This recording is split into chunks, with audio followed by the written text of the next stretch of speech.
चिंचवड विधानसभा मतदारसंघाचे अपक्ष उमेदवार भाऊसाहेब भोईर हे आज वाकड परिसरात आपला प्रचार करत आहे। आपण पाहतोय ज्येष्ठ नागरिक असतील, महिला असतील, त्यांचा वाढता पाठिंबा भाऊसाहेब भोईर यांना पाहायला मिळतोय। स्वतः भाऊसाहेब भोईर आपल्या सोबत आहे, त्यांच्याशी बातचीत करूया।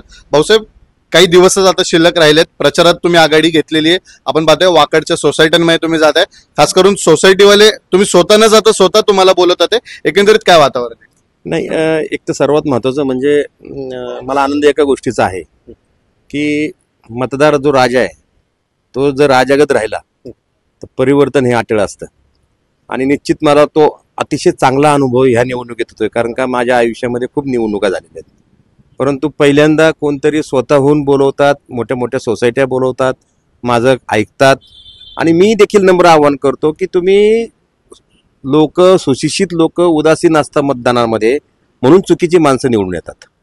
तुम्ही कुणालाही मतदान करा, पण मतदान करा, पण मतदान करत असताना प्रत्येक व्यक्ती, प्रत्येक उमेदवाराची पार्श्वभूमी, त्याचा इतिहास, त्यांनी केलेलं काम, ह्या सर्व गोष्टीचं मूल्यमापन करा। त्यामध्ये मी जर योग्य असेल तर मला मतदान करा, इतकं मी नम्रपणे सर्वांना आवाहन करतोय आणि ते त्यांना पटतंय। कारण का मी माझंच मीच चांगला, मी असं नसतं, प्रत्येकाचा इतिहास तयार असतो ना, प्रत्येकाची पार्श्वभूमी तयार आहे। माझं 35-30 वर्षाचं काम आहे, माझं 25 वर्ष मी महानगरपालिकेत नगरसेवक आहे, कोणतेही गालबोट कधी माझ्या आयुष्याला लागलेलं नाही।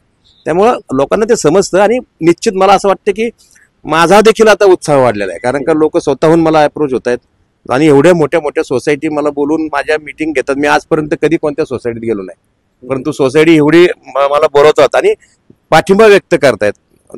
सर्व मोठे मोठे घटक आहेत ते मला स्वतःहून पाठिंबा देत आहेत।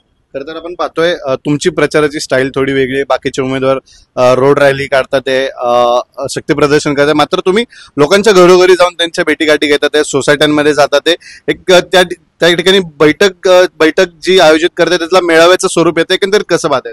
नाही, सर्वात महत्वाचं म्हणजे आता रोडवर मी खूप कार्यक्रम केलेत, 30 वर्ष केले, यांचे पहिल्यांदाच कार्यक्रम होत आहेत।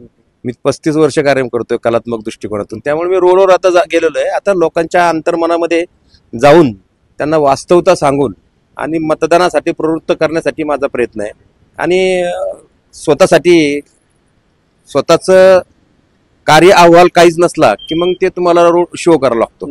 मला शो करायची गरज नाही, मी माझा शो झालेला आहे आयुष्यामध्ये, सर्व काही करून दाखवलेलं आहे मी, त्यामुळे मला काही शो करायची गरज नाही। तुम्ही मगाशी एक वक्तव्य केलं, जे कपाट चिन्ह आहे तुमचं, तुम्ही वक्तव्य केलं की हातात कमळ ठेवलं ते कधी ना कधी ते खराब होणार, माणूस कवर तुतारी वाजवणार, माझ्याकडे कपाट आहे, या कपाटात तुम्हाला देण्यासारखं खूप काय, याच्यात भरपूर गोष्टी आहे, माझं विजन आहे, माझ्याकडे सोन आहे, म्हणजे माझं हृदय सोन्याचं आहे, काय सांगाल याबद्दल? नाही, मला ते अचानक सुचलं की चिन्हावर जर चर्चा झाली, म्हणजे कमळ हातात घेतलं तर कधी ना कधीतरी सुकणार आहे, तुतारी काय रोज वाजवत बसणार नाही आपण, पण कपाट हे असं आहे की त्या कपाटामध्ये भरपूर काय जपणूक करून ठेवता येतं, त्यामुळे ते जपणूक करणारे संस्कारक्षम माझं कपाट आहे, त्यामुळे कपाटाकडे लक्ष द्या। शेवटचे थोडेच दिवस राहिले, मतदारांना काय आव्हान कराल? आपण पाहतोय ज्येष्ठ नागरिक असतील, महिलांचा चांगला पाठिंबा तुम्हाला मिळतोय, त्यांनी भावना व्यक्त केल्यात की भाऊसाहेबांचं मोठं योगदान राहिलेलं आहे, 30 वर्ष ते राजकारणात आहे, सांस्कृतिक असेल, कला असेल, क्रीडामध्ये, सगळ्या क्षेत्रामध्ये त्यांचं योगदान आहे, काय आव्हान कराल?